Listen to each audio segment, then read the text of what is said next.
Essa é a nossa primeira live aqui do ano de 2025 e a gente tinha preparado uma pauta, né, Felipe, que a gente ia falar sobre as tendências para a nossa área de atuação, governança, compliance, do que estaria aí por vir, que poderiam ser marcos para este ano. Só que aí nós fomos atropelados, literalmente atropelados, como muitos profissionais aqui da área de governança, com essa ordem executiva do Trump, e também já estava no radar a questão da publicação do índice de percepção da corrupção. Então, nós resolvemos, vamos, num outro momento, fazer essa live das tendências para 2025, mas nós julgamos que seria mais importante a gente abordar de uma forma fria, de uma forma técnica, principalmente essa questão da FCPA, porque é um assunto que está em ebulição nas redes e às vezes a gente ouve vários pontos de vista, mas muitas vezes pontos de vista que não trazem uma fundamentação, talvez um conhecimento necessário para dar um pouco mais de calma na análise dessa ordem executiva. Bom, eu agradeço, Felipe, você ter aceitado o convite, não é, de conversar aqui com a gente. A Felipe não trouxe aquela sua apresentação formal, mas o Felipe ele é um jurista, especializado nessas questões de combate à corrupção e também prevenção à lavagem de dinheiro e financiamento ao terrorismo. O Felipe é procurador da República e ele foi o meu diretor de compliance no Walmart. Felipe, muito obrigada, tá? Seja bem-vindo. Valeu, então, Nina. Muito obrigado também. A gente se programou para falar sobre o futuro, mas aí fomos atropelados pelo presente, né? Exato.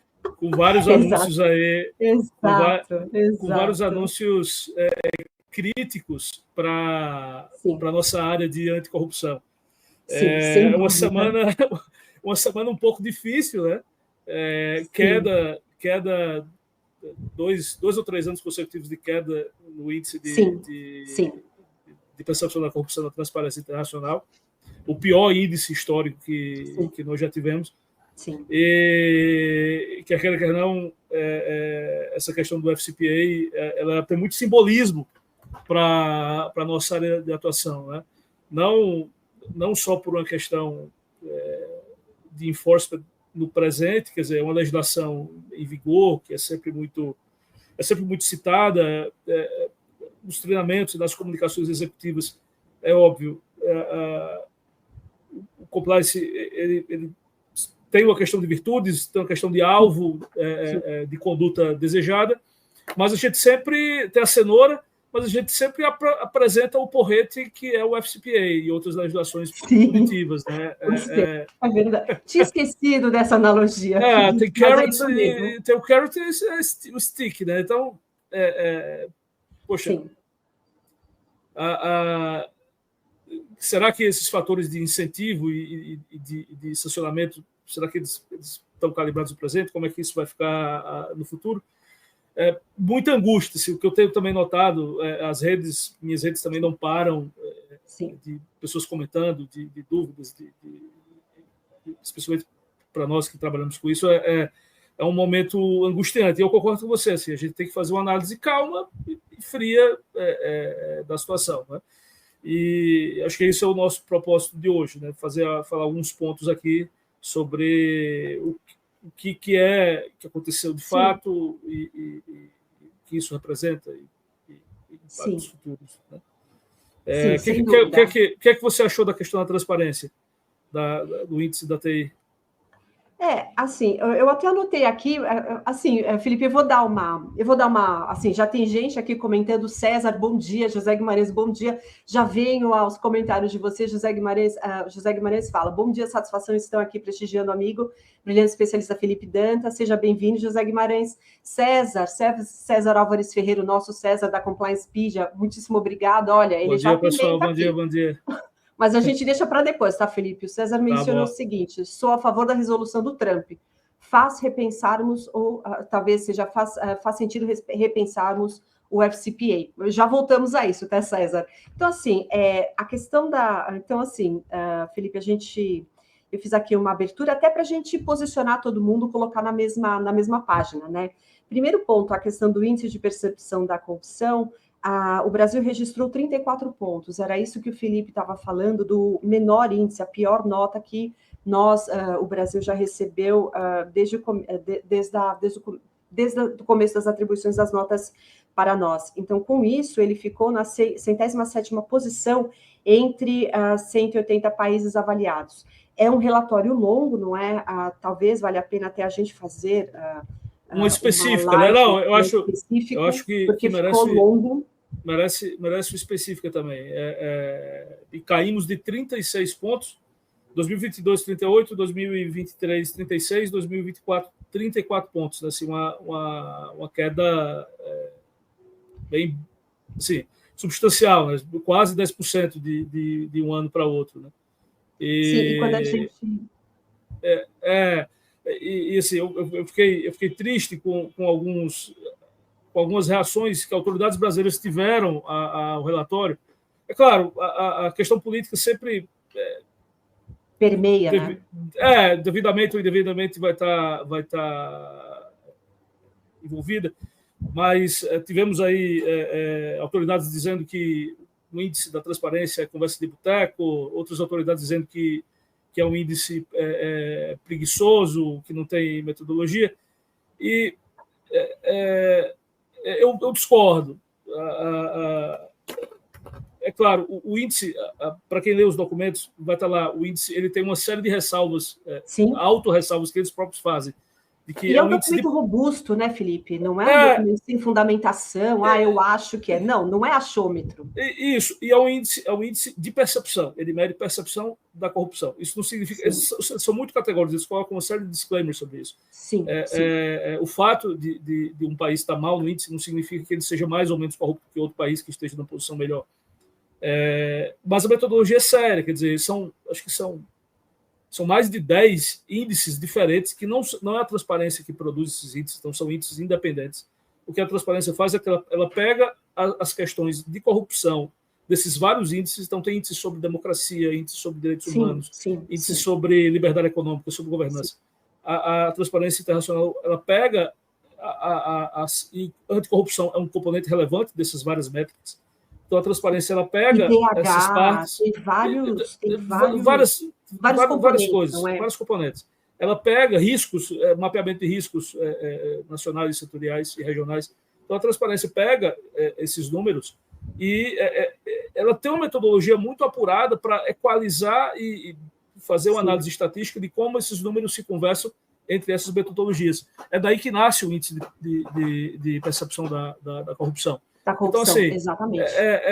Não é achômetro, né, Felipe? Não é achômetro, é um índice sério. É bem embasado, vale a pena. Eu acho que, às vezes, as pessoas falam sem ler o relatório. Tenho essa impressão. Ou então pegam só a parte que é ruim do relatório, a ruim para a sua política, e esquece da parte metodológica. E perde, isso acaba... Especialmente quando esses termos são usados, porque você acaba fulanizando o debate e você... Ok, o relatório não é perfeito, mas o que é que tem de bom nele que nós podemos aproveitar e nos focar? Né?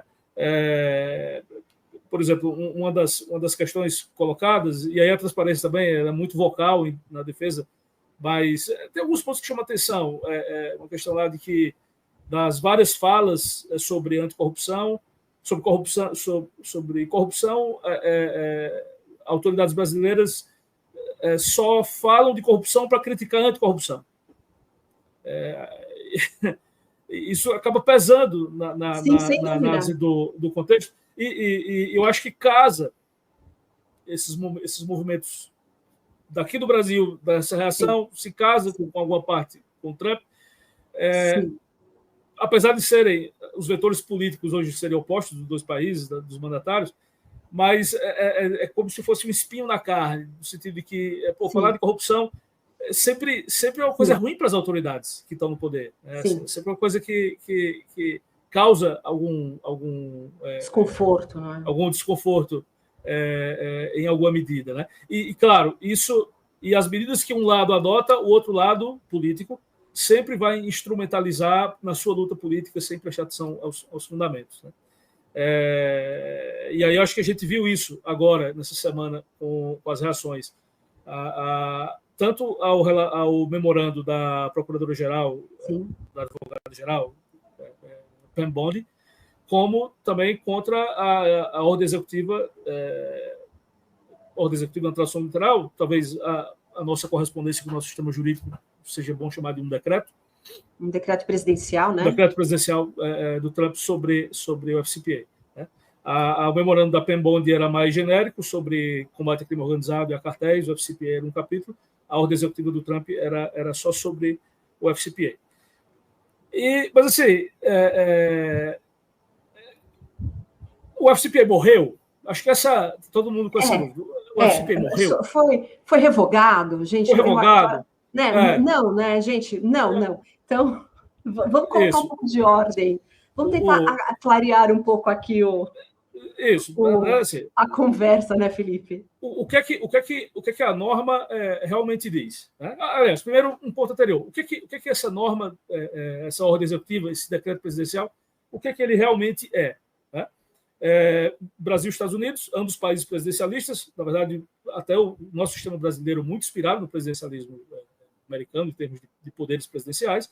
O presidente da República ele tem competências constitucionais de direcionar a administração pública, de guiar a administração pública, e, até certo ponto, ele tem poderes de interpretar normas. Né?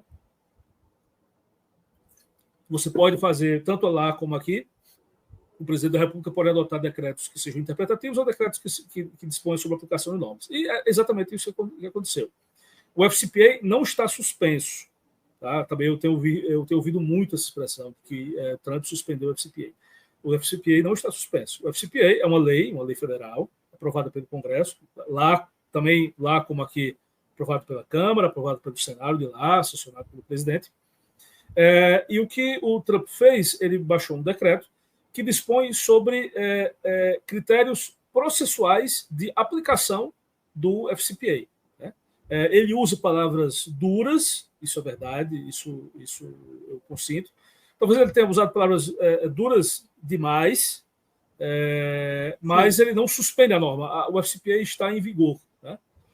Sim, ele, assim, me parece que o termo mais correto, no primeiro momento até eu pensei em questão de suspensão, mas ele usa, acho que o correto seria pausar, não é, Felipe? Isso, ele cessa, a tradução melhor seria cessar o primeiro efeito, né?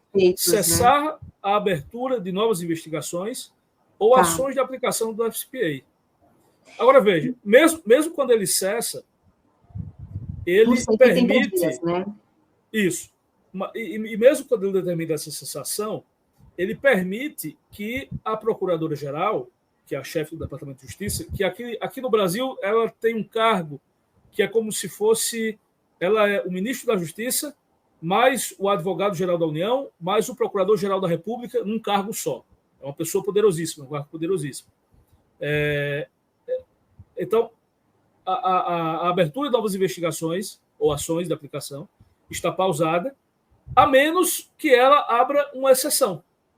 Então, na prática, hoje mesmo pode ter um novo caso de FCPA. Exato. Né? Exato.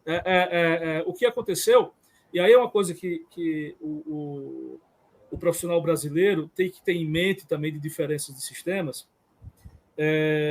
Aqui no Brasil, o princípio tradicional de nossa aplicação do direito penal, lembrando que FCPA, lá nos Estados Unidos, é uma lei penal e administrativa, né? A nossa lei de corrupção aqui seria uma lei só administrativa, civil.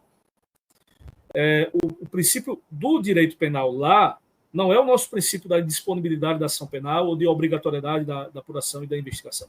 Lá sempre houve vigência do princípio da oportunidade da ação penal e dessas investigações. O que isso quer dizer? Que sempre houve um grau muito grande de discricionariedade por parte dos aplicadores, dos procuradores norte-americanos, sobre quais ações relativas ao FCPA iniciar ou não, e quanto recurso disponibilizar, quanto tempo disponibilizar para cada ação. O que mais ou menos essa... Na prática, só para a gente deixar claro, que eu acho que isso é super importante. Na prática, me corrija. O que o Felipe está dizendo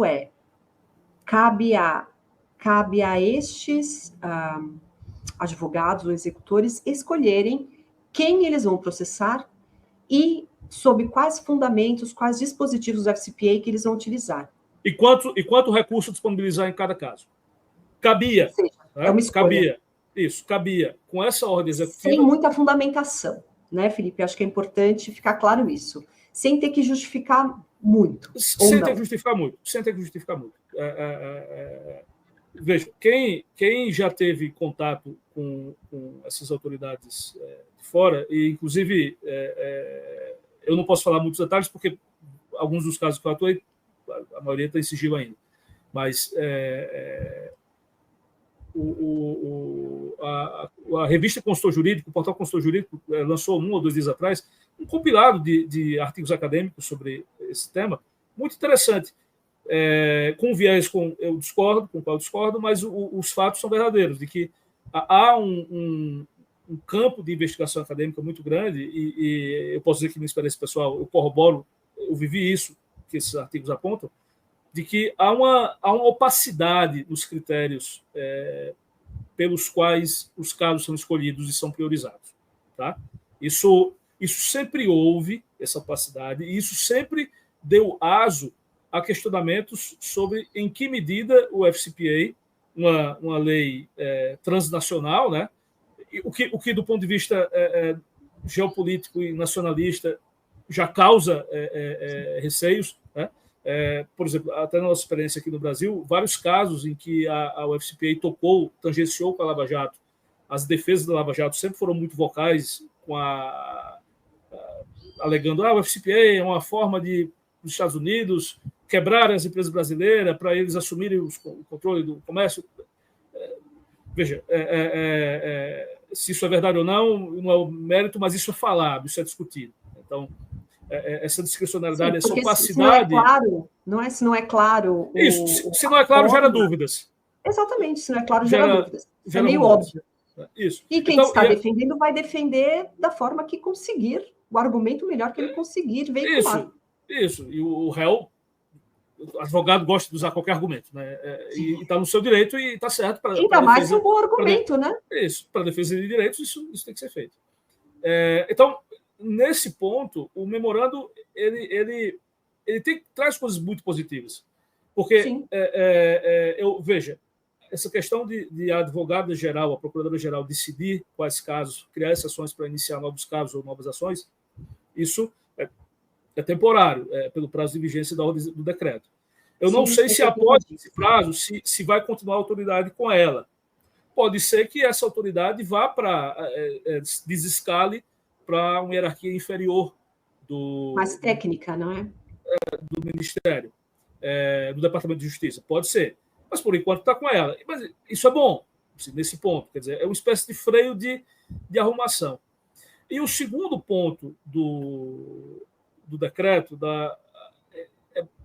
ela fala em revisar todas as investigações ou ações de aplicação e andamento com o objetivo de restaurar limites adequados de aplicação da FCPA e preservar as prerrogativas presidenciais de política externa. Isso tem algumas chaves interpretativas que tem muito a ver com a política, a teoria política que fundamentou a eleição do Trump, e a gente pode falar um pouquinho mais para frente, a gente fala de geopolítica, mas para fins jurídicos, veja, essa revisão das investigações e das ações, isso causa certas dúvidas, no sentido de que isso vai afetar casos que já foram concluídos, mas que estão em monitoramento. Né? O que é que significa essa revisão? Multas vão ser diminuídas ou atenuadas? Isso alcançaria, não é o que já está... Requisitos de monitoramento vão ser modificados. E aí, novamente, a história prega essas ironias, vez ou outra, mas isso está acontecendo no Brasil também, com aquela ação que está em curso Supremo Federal sobre a rediscussão das leniências. Né? Sim, e que foi um dos pontos do índice de percepção de corrupção, né? Eles mencionam isso no relatório. Isso. Então, poxa, temos um governo, assim, um alinhamento das forças políticas do Brasil, a correlação de forças está mais à esquerda, e está indo nesse caminho. Nos Estados Unidos, a correlação de forças está mais à direita e também está indo Sim. nesse caminho. Sim. Isso chama atenção e gera uma série de preocupações no futuro. E aí nós voltamos para a maldita polarização, não é? Isso. Mas veja, é uma polarização que, nesse caso, está muito despolarizada, porque dois lados opostos da polarização estão adotando medidas semelhantes. É muito irônico, do ponto de vista histórico-político, esse fato. Mas Felipe, e aí o deixa eu terceiro... aproveitar. Diga. Desculpa, que eu já te interrompi. Olha, tem um comentário aqui do José Guimarães, ele diz o seguinte... Senão a gente acaba não lendo a participação das pessoas, e às vezes eles trazem excelentes pontos. Então, o José Guimarães fala o seguinte: ótimas considerações, Felipe. O que se viu muito muito alarde emocional prematuro aqui no Brasil, por uma parte da comunidade de especialistas um pouco distantes da realidade operacional dos desafios de implantação de programas de compliance diariamente. Para nós não muda nada. É uma grande verdade. É uma grande verdade. Perfeito. Lá no final, tudo bom, José? Sempre um prazer interagir contigo. O José é da Comissão de Compliance, ele sempre faz eventos excelentes. José, chama um dia a Nina para conversar. A Nina tem experiência para caramba também. Ela tem essa linha mais nossa aí de ver as coisas com racionalidade. Então, chama ela lá para conversar contigo um dia. Me chama também de novo. Abraço. Então, assim, o que essa questão para os programas em si, o FCPI não os ataca. Assim, essa ordem executiva não fala dos programas diretamente. Né? E eu concordo com você, em boa medida, nada deve mudar. E vamos trazer as razões aqui um pouco mais para frente. E aí o terceiro ponto... Ele agradece, assim, tá, Felipe? Ele agradece. Valeu, José. Vamos programar, sim. O terceiro ponto da ordem executiva que eu queria chamar a atenção é o ponto sobre diretrizes e guias e políticas atualizadas, que, para mim, reforça muito esse sinal de freio de arrumação, quer dizer, e de diminuição da opacidade na discricionariedade desses critérios de adoção e de avaliação dos casos sobre o FCPA. Então, esse é o conteúdo normativo da norma e ele nos convida a prestar atenção para o futuro disso. Quer dizer, sim, em breve, teremos, de fato, guias mais específicos e mais detalhados sim. Sobre a aplicação do FCPA. E, é claro, essa ordem executiva ela tem que ser lida conjuntamente com o memorando da Procuradora-Geral, que saiu alguns dias atrás. Sim. A ordem executiva é muito curta, não é, Felipe? Não, sim. Ela é muito pouco técnica. A ordem executiva ela é pouco técnica, como ela deve ser. Ela não é um documento para advogados, ela é um documento para a nação, então... Agora, realmente, o memorando é a parte técnica. Felipe, desculpa, já que eu interrompi, olha, claro. O Jefferson, que é a hora. Jefferson, muitíssimo obrigado. Jefferson, tudo bom? Muito bom te rever, meu cara. Abraço, Nini e Felipe, parabéns pela live. Olha, obrigada pela sua audiência. E aí, assim, o que o memorando, ele causou preocupações também, mas uma preocupação de outro nível, que é o nível de que ele é sobre crime organizado transnacional e sobre cartéis de drogas. Quer dizer, sim, foi aí que a coisa começou, né? Extremamente. E aí, se eu puder fazer um adendo, começou extremamente, porque o ideal seria que primeiro tivesse saído a ordem executiva e depois o memorando da Procuradora-Geral. Mas saiu primeiro o memorando e depois a ordem executiva. O que é que isso significa? O memorando é de janeiro, não é isso, Felipe? Acho que é 10 de janeiro.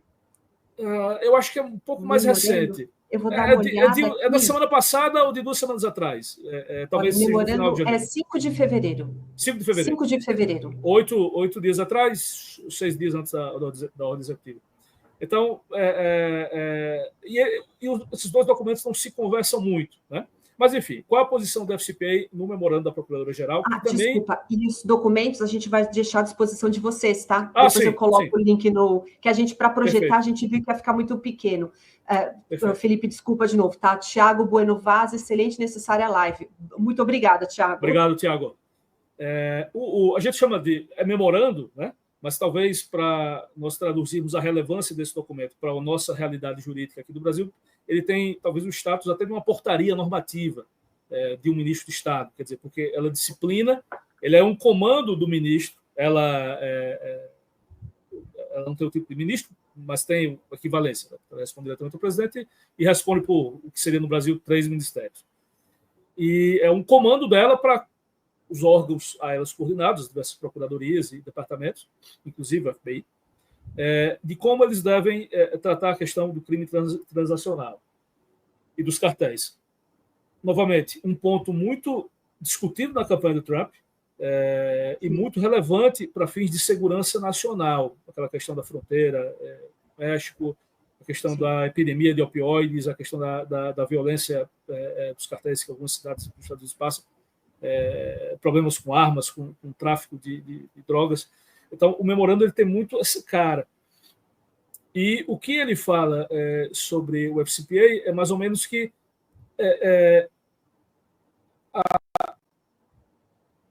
as investigações de FCPA devem ser priorizadas para casos que facilitem a cooperação criminal e operações criminais relativas a cartéis e organizações criminais transnacionais, ORCRIMs transnacionais, né?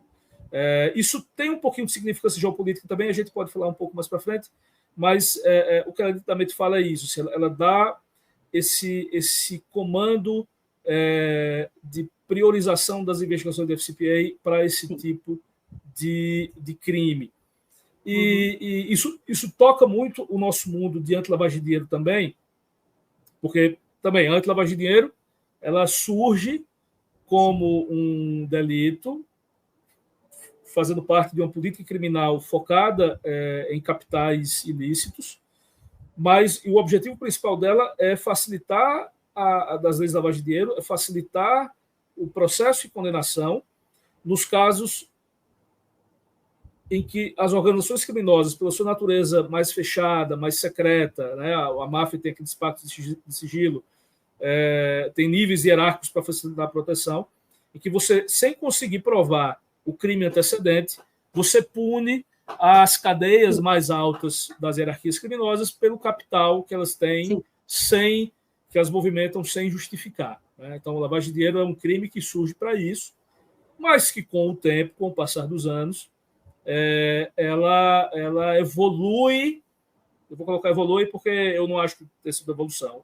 Eu mudei de opinião sobre isso.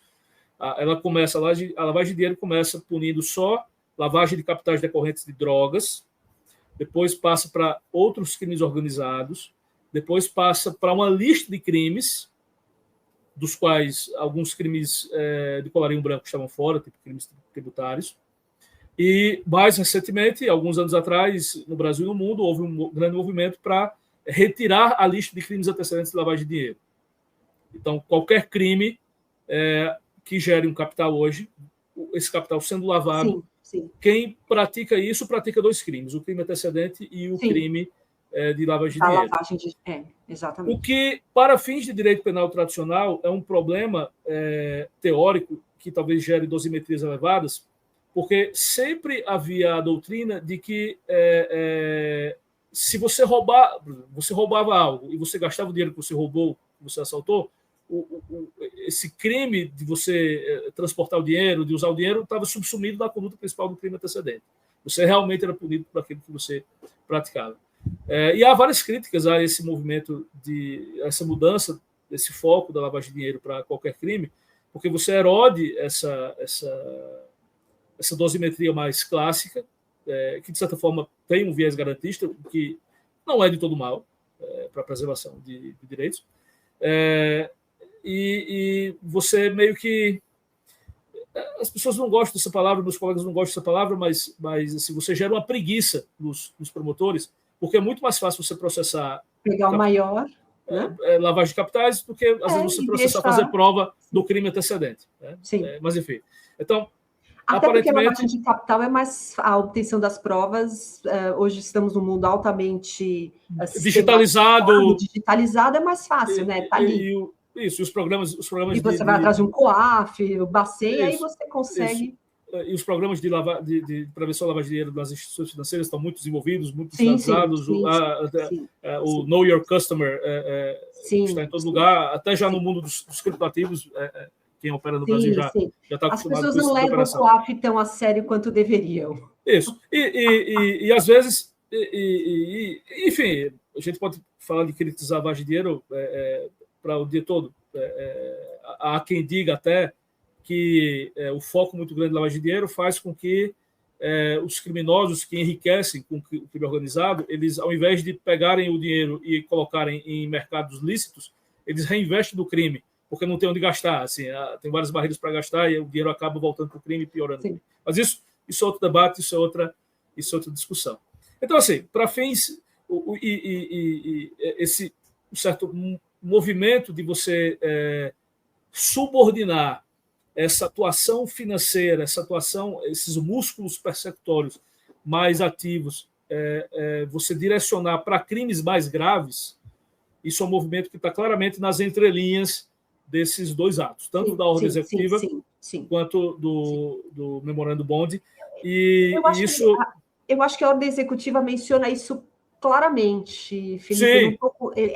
Ela menciona isso claramente. Ela menciona no contexto de proteção da segurança nacional dos Estados Unidos. Sim.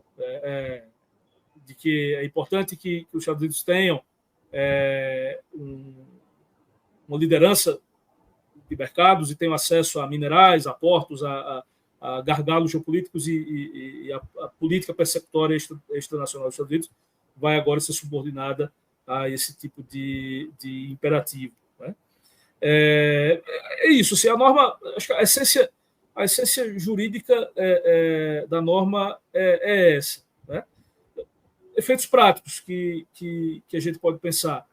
Felipe, desculpa. Antes da gente entrar em efeitos práticos, tá? Tem mais uma interação aqui do Reinaldo Goto. Reinaldo, muito obrigado. Reinaldo, tudo bom? Nossa audiência hoje está espetacular. Ele menciona o seguinte, tá? Bacana, muito legal a discussão. Felipe, como você vê uma melhor interação do setor privado com os órgãos públicos para o combate aos cartéis e organizações criminosas aqui no Brasil?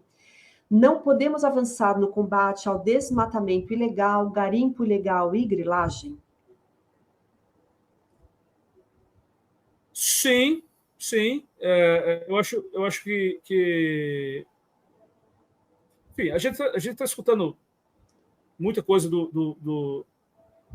de consolidação de grupos criminosos. Né? Dois grandes grupos criminosos, PCC e Comando Vermelho, consolidando e disputando, e alguns estados tendo sucesso em consolidar grupos organizados locais, e outros estados tendo dificuldade de fazer essa penetração. Mas eu acho que todo profissional ele tem que estar...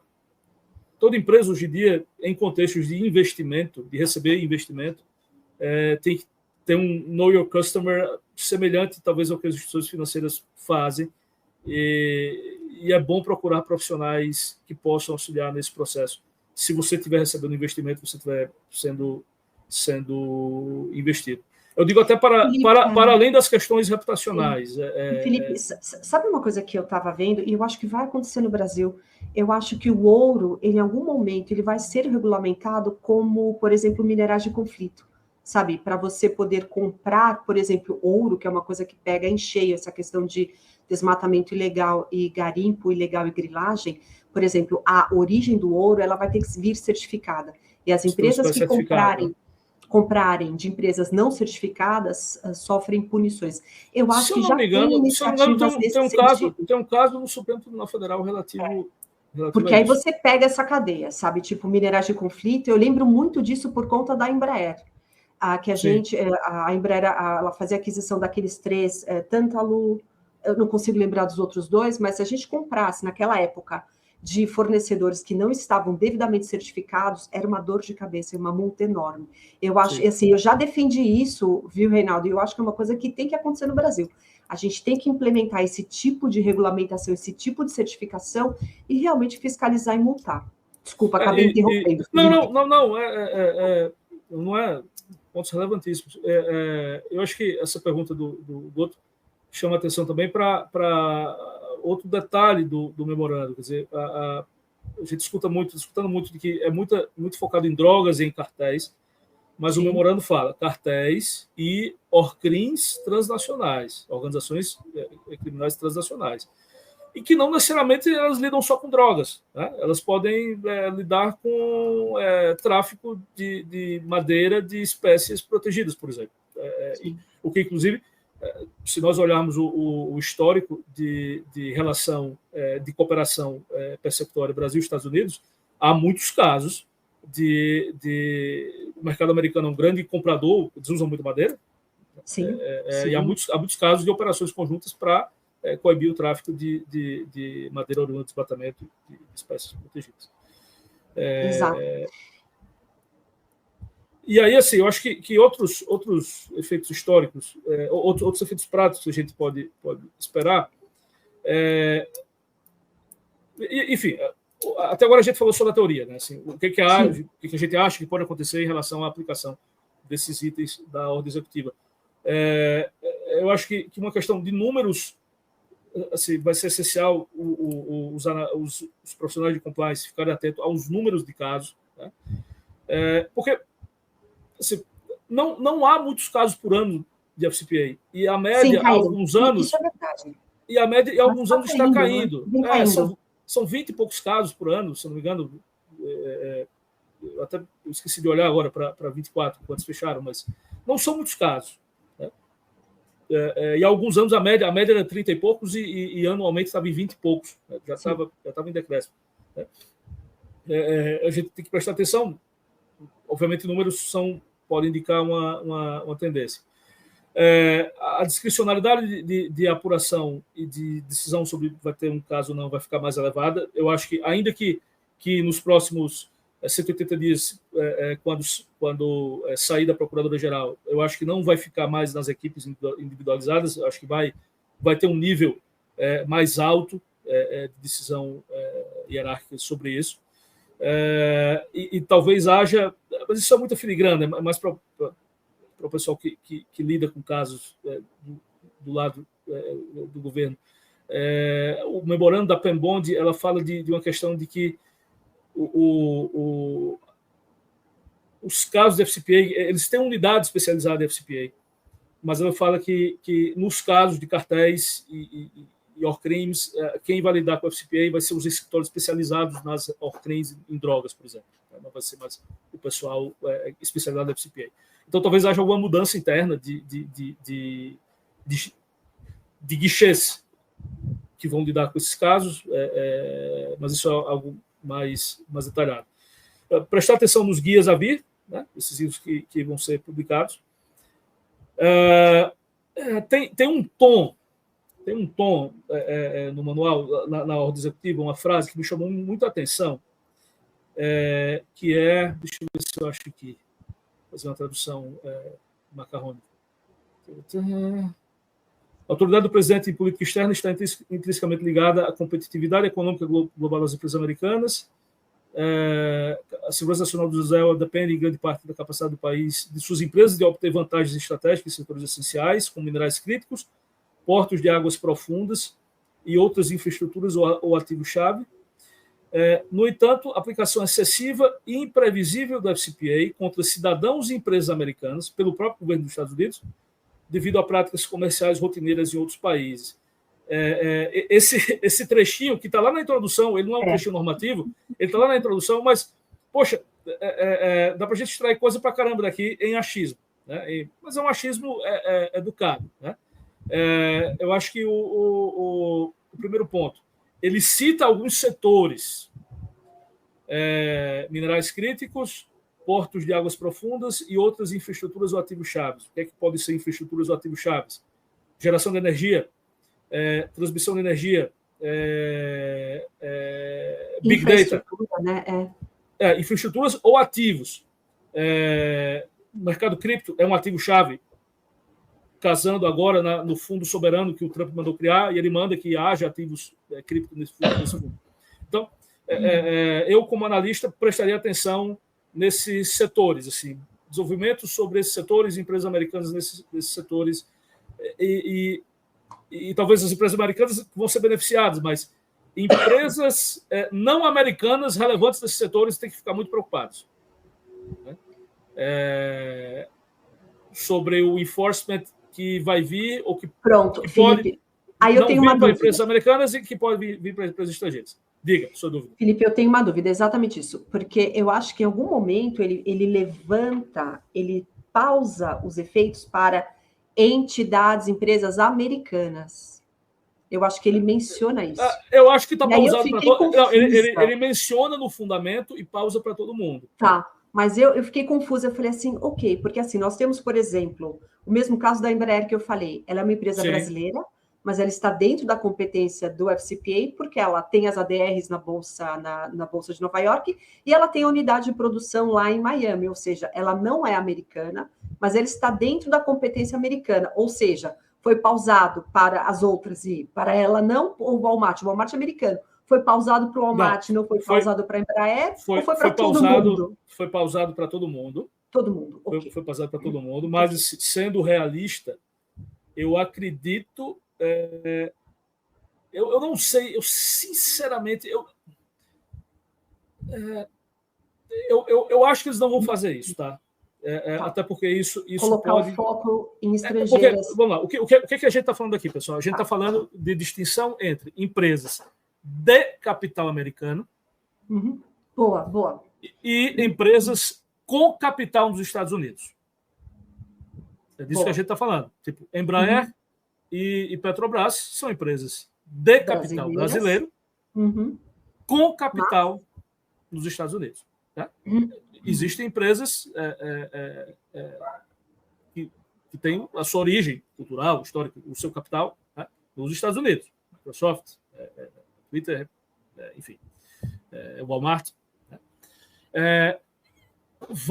Eles vão colocar, o governo americano vai colocar no papel que vai tratar essas empresas de forma diferente. Diferente, isso.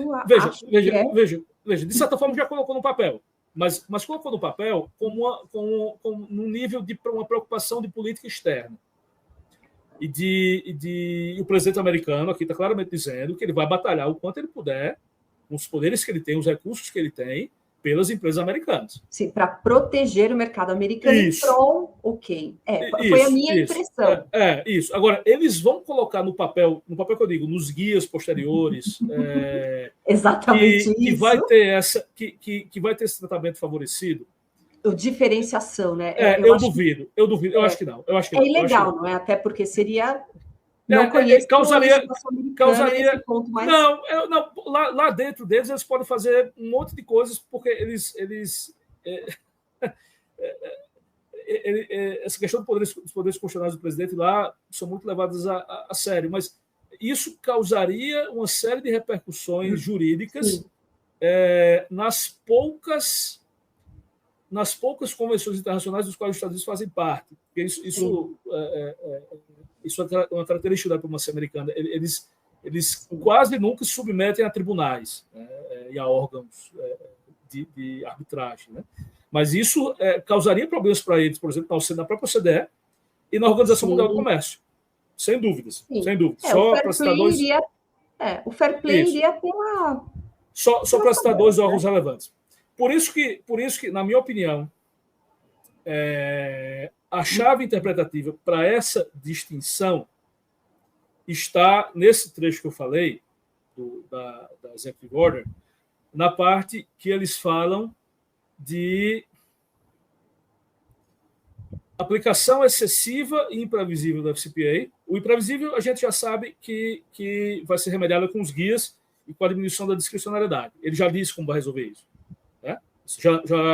A gente já dá para saber das entrelinhas que vai resolver assim, a parte da imprevisibilidade. Aplicação excessiva e imprevisível. O excessivo também talvez seja remediado com os guias, mas talvez o excessivo diga respeito a isso que eu vou falar agora. Devido a práticas comerciais rotineiras em outros países. Então, o que ele está dizendo? Que o FCPA, na avaliação do Trump, dos seus assessores jurídicos que que o informaram sobre a edição desse decreto. O FCPA vem sendo aplicado excessivamente. Ele não marca um período temporal, então a gente não sabe quando, porque também se a gente for na história do FCPA, desde 77, há vários momentos de enforcement, né? Sim. Tipo, mais ou menos a Lava Jato coincide com um pico histórico, né? A década 2010 foi uma década bem pronunciada, né? Isso. Eu falei coincide, mas talvez não seja coincidência, indo para mais uma linha de realpolitik aqui. Uhum. Então, ele está dizendo que a aplicação excessiva do FCPA tem a ver com empresas americanas não podendo, em outros países, nos quais concorrem com empresas locais ou empresas multinacionais de outros mercados, elas não podem usar práticas comerciais rotineiras em vigor nesses países. Para mim, essa é a chave interpretativa do que a gente pode esperar do que está por vir. É claro, assim, dos bastidores, a gente escuta muito. Empresas chinesas não têm, empresas de alguns países europeus e empresas locais não têm tantas amarras quanto as empresas americanas têm, e isso é um problema estratégico.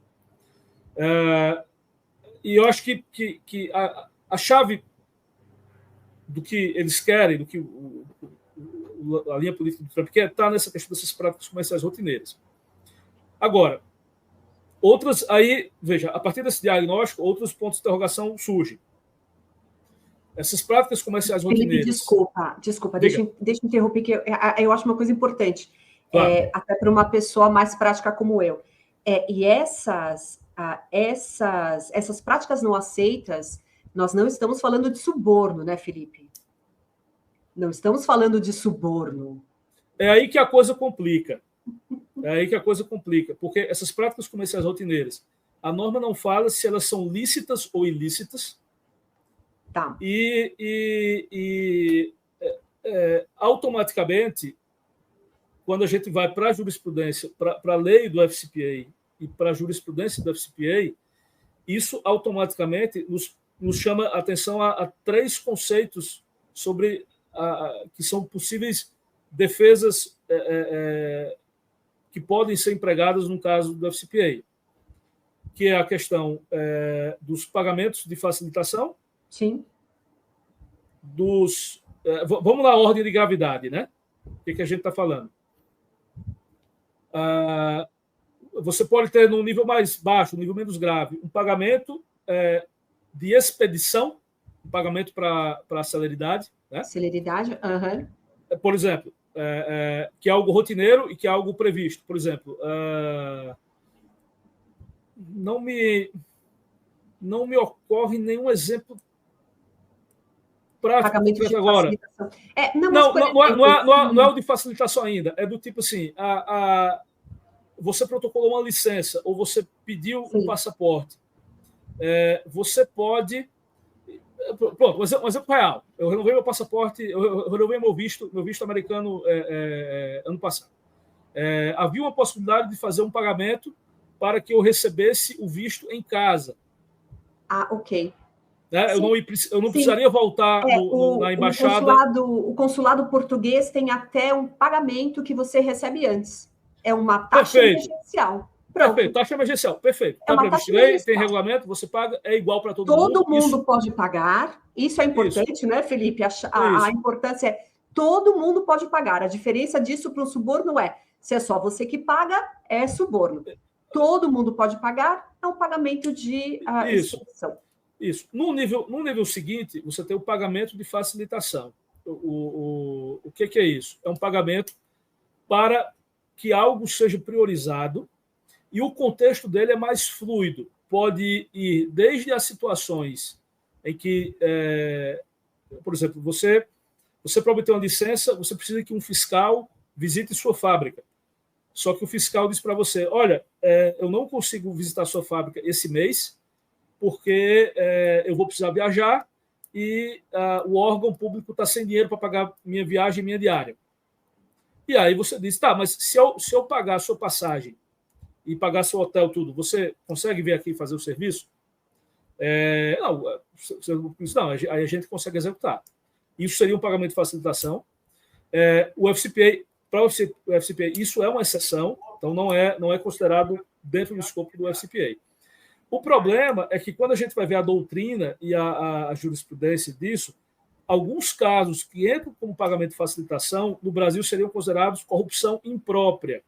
O que é corrupção imprópria? É quando você paga um suborno para que o servidor público faça algo que ele já deveria fazer. Ele já faria de qualquer forma. Você paga para sair na frente, digamos assim. E isso no Brasil, corrupção imprópria, é crime. Né? Lembrando, o nosso tipo penal, lá do Código Penal, não exige o ato de ofício. Você simplesmente pagar com o intuito de obter a vantagem é considerado crime. E aí o terceiro nível de exceção que tem a ver com esse tipo de pagamento é o nível de extorsão, de concussão, de duress. Quer dizer, quando um agente público estrangeiro pede a uma empresa americana, exige um suborno como ameaça. Se você não pagar esse suborno, eu vou sequestrar você, vou sequestrar sua família, a família do seu gerente, eu vou dar uma pizza no seu funcionário. A questão da explosão, da destruição de propriedade é uma questão que causa dúvidas. Não há um consenso sobre isso. Se a mera ameaça de destruição de propriedade se considera uma exceção. É claro, quando a gente está falando, eu vou explodir a ameaça do warlord local, eu vou explodir sua fábrica. Bom, a ameaça é essa. Que horas o cara vai explodir? Ele vai explodir à noite, quando não tem ninguém? Ou ele vai explodir de dia, que pessoas vão morrer? Não, porque assim, algum nível de destruição pode causar riscos a pessoas e até ao meio ambiente, por exemplo. Eu vou uma ameaça para destruir uma usina nuclear. Pessoas vão adoecer, pessoas vão pegar câncer, a natureza vai ser destruída. Sim. Isso certamente seria considerado uma extorsão, uma exceção ao FCPA que não autorizaria, né, mas que faria com que o pagamento de suborno não fosse que não é um suborno, a gente pode é uma chantagem, né? Até em português do vernáculo, a gente chamaria de chantagem. O pagamento dessa chantagem não seria considerado um crime para fins da FCPA.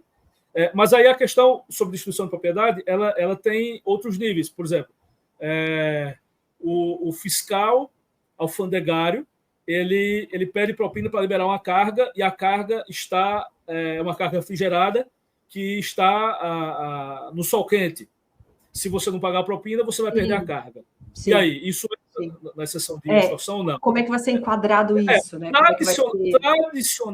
Tradicionalmente, essas questões de extorsão, extorsão puramente material, os tribunais americanos nunca deram muita bola para considerar isso exceção, salvo se tivesse risco à vida ou riscos ambientais, por exemplo, em jogo.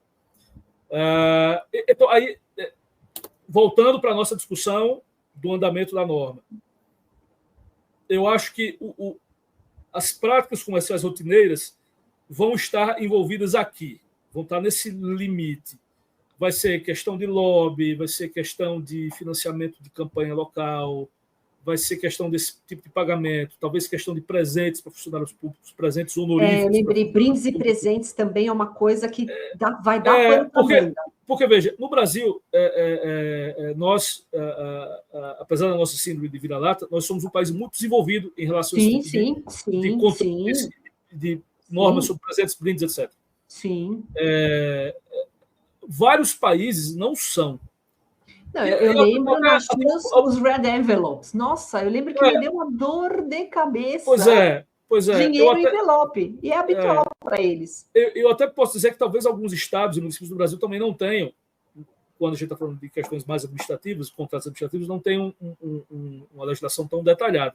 E aí as empresas, de fato, elas operam num cenário de vácuo normativo, no qual há dúvidas. Então, eu acho que esses guias e esse favorecimento a empresas americanas vai estar nesse contexto de desse tipo de guia sobre... não é? Esse detalhamento sobre essa questão, sobre esses pagamentos que consistem em práticas comerciais rotineiras. Né? Vamos ver... E aí vamos ver passos, não é? E em qual ponto esse práticas comerciais rotineiras vai ter a ver com ilícitos ou não. Né? Felipe, olha, nós já temos 5 minutos para o meio-dia, acho que a gente precisa fechar, não é? Com o nosso último ponto, que você já acabou abordando um tanto. Efeitos, o que empresas e profissionais devem fazer, além de aguardar os guias, não é? Isso. Eu acho que especialmente veja, para as empresas brasileiras é imaterial, né? Tudo isso é mais relevante, principalmente para empresas que estejam de alguma forma sob a jurisdição da FCPA, mas também, como eu falei, empresas que compitam com empresas americanas em setores relevantes, especialmente naqueles citados, eu acho que tem que prestar atenção a isso. Eu acho que assim, ficar atento para esse movimento, não só para esses guias, como a gente já falou, mas ficar atento para o movimento de desregulamentação ou reforma regulatória que está em curso com toda velocidade. O galego está um trem desgovernado. Todo dia assina não sei quantas ordens executivas, né? Vão vir muitas outras. Mas para é a tática do Steve Bannon. Não, então, mas para citar, tem uma frase de Hamlet que eu gosto muito, há método na loucura.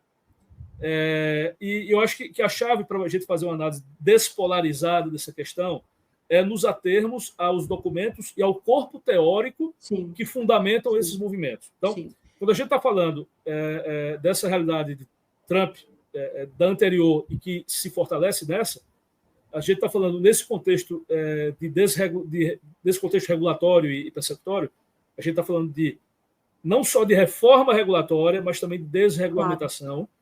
E estamos olhando para as questões que impulsionam esses movimentos.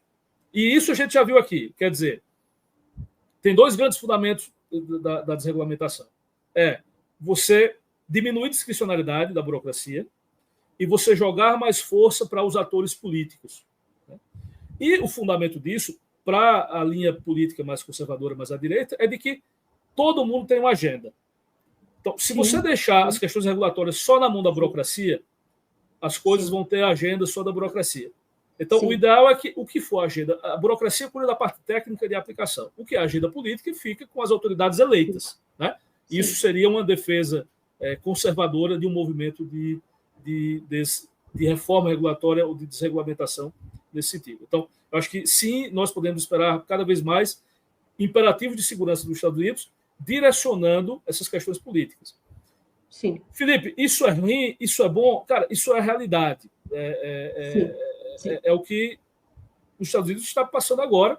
Sim. E, novamente, numa visão despolarizada da coisa, algumas preocupações que prevaleceram nos anos 2010, a questão da agenda woke, a questão da agenda DEI, a questão da agenda ESG, elas são muito embaladas em coisas técnicas, mas elas têm um ponto político também geopolítico, muito forte. Exatamente. Né? Ele é político. Então, na verdade, o que nós estamos vendo é a continuação da política por outras formas. Não é só a guerra que é a continuação da política por outros métodos. O direito também, em uma forte medida, é a continuação da política por outros métodos. Então, o que nos anos 2010, e que talvez coincida com aquele momento de explosão da FCPA, a política americana estava muito focada numa ideia de justiça global, de justiça social, de exportar a democracia. Né? Você vê, tipo, aquela ideia que até os próprios republicanos tinham, do Bush, de exportar a democracia para o Oriente Médio. A gente não vê mais o Trump falando disso. Né? Não deu, exato. Então, assim, as relações, as dinâmicas mudaram e as teorias mudaram também. Acho que De qualquer Sim, forma, o mundo mudou, né, Felipe? O profissional transacional tem que estar mudou. atento a esses movimentos de desregulamentação. Geopolíticos. Não, diga, pode concluir. Não, e só que eu ia falar é que, gostemos ou não gostemos do Trump, ele foi eleito da forma correta. Ele é o legítimo representante daquela nação, com as aspirações da maioria daqueles eleitores nesse momento. Sim. Perfeito. E aí, assim, outros pontos práticos, assim, além de prestar atenção a esses movimentos de desregulamentação. A ordem executiva só fala do DOJ, não fala da SEC.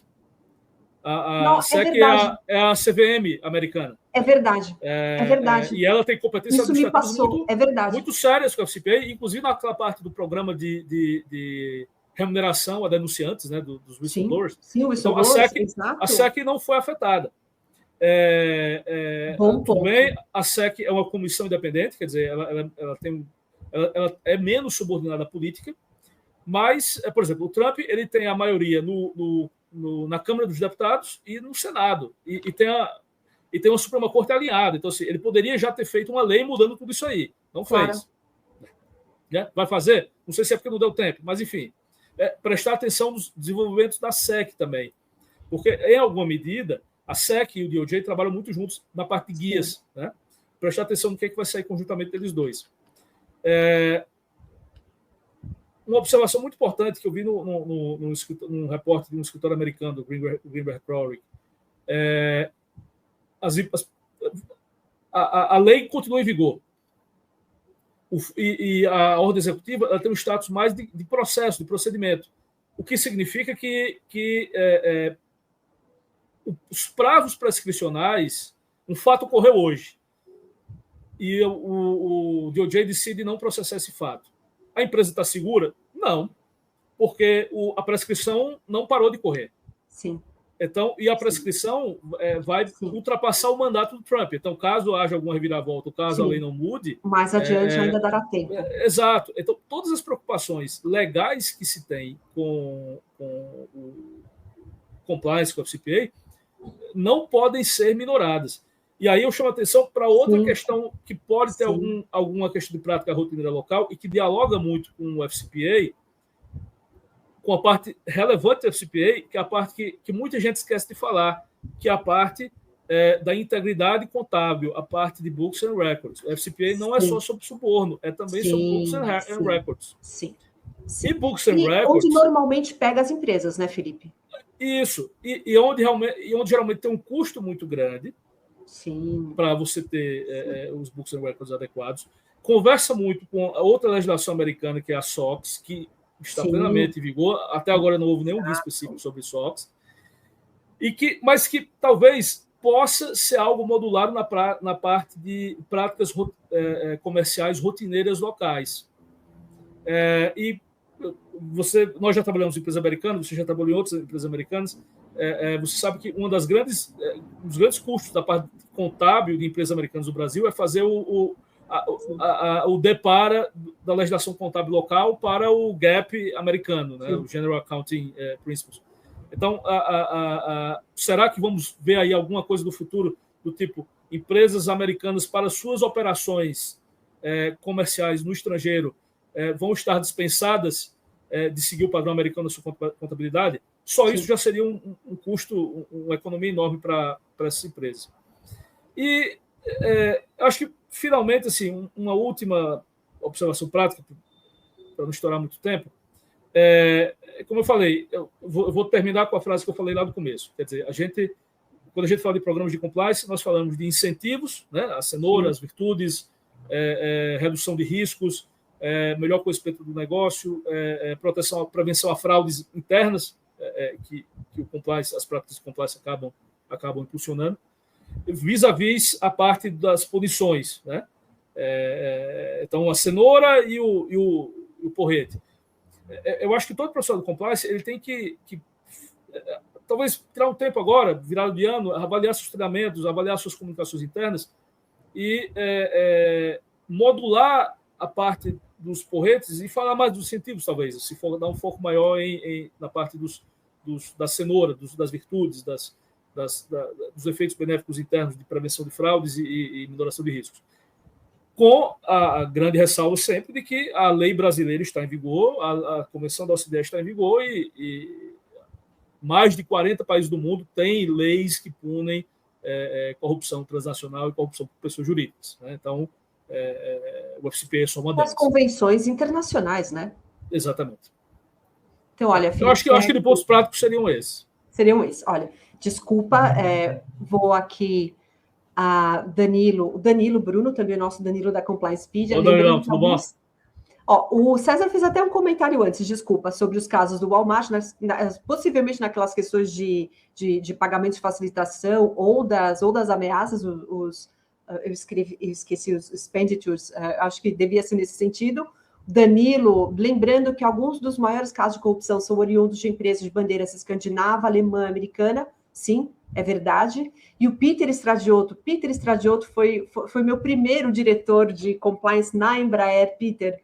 Eu aprendi muito, tá? Eu tenho dois grandes mentores no mundo da área de compliance. Um é o Felipe, todo mundo sabe, e o outro é o Peter Stradiotto, que nós fizemos, estávamos na Embraer. Quando eu entrei, o Peter já tinha caminhado um tanto com o programa de compliance da Embraer, eu ainda peguei esse programa sendo ali finalmente modelado, passamos por umas poucas e boas, aprendi demais, Peter, muito obrigada. Ele fala, excelente, parabéns, Indy e Felipe, muito obrigada. E o César fala aqui, e aonde, o César Ferreira, o nosso César, e aonde o próprio Trump foi acusado. Desculpa, César, eu perdi o fio. Você sabe, Felipe, no que o próprio Trump foi acusado dentro dessas questões? Possivelmente SOX, possivelmente as questões contábeis. Acredito que é isso que o César estava falando. Não, e também isso é relevante na análise, porque caso ele passou por uma série de dificuldades pessoais com o processo e é claro, sem entrar na bola dividida, mas já entrando e falando dos dois lados do time, o lado dele questiona muito os excessos persecutórios, né? De que, com base em leis muito abertas e com base em ampla discricionariedade, abusos persecutórios teriam sido praticados. Uma argumentação muito próxima também do que as defesas da Lava Jato fazem no Brasil. E que casa com essa teoria da desregulamentação. Quer dizer, uma forma de você preservar direitos e garantir direitos, é você deixar as coisas mais certas, é você diminuir a discricionalidade e aumentar a clareza das leis e das normas. Né? Isso sempre é bom. Isso sempre é bom. E caso realmente o Trump, pessoalmente, passou por muitas dificuldades processuais com essa questão, então ele está muito investido em fazer essa mudança. Isso eu concordo plenamente. Ok. Bom, Felipe, então, últimas palavras. Pessoal, e aí já passamos. Olha, Não, acho que o conteúdo era esse. Muito obrigado pela audiência. Sigam o Compliance Speed nas nossas redes, fiquem atentos a essas lives e o material que a gente produz e publica lá. Nina, parabéns aí pela condição, obrigado aí pelo convite por ter organizado. Felipe, eu que agradeço, olha, o assunto era necessário. Eu acho que assim, muita coisa que a gente ia falar sobre tendências, a gente deixou de falar porque fomos atropelados, né? Mas eu acho que brevemente já vamos marcar outra aí para falar. Tivemos desenvolvimentos muito relevantes nos últimos meses internos, né? Guias da CGU, o decreto de subintegridade em licitações, e isso a gente tem que marcar um dia para falar sobre isso para a nossa realidade interna também. Legal, Felipe, muito obrigada. Tchau, eu pessoal, agradeço todo mundo que acompanhou a gente aqui. Obrigada.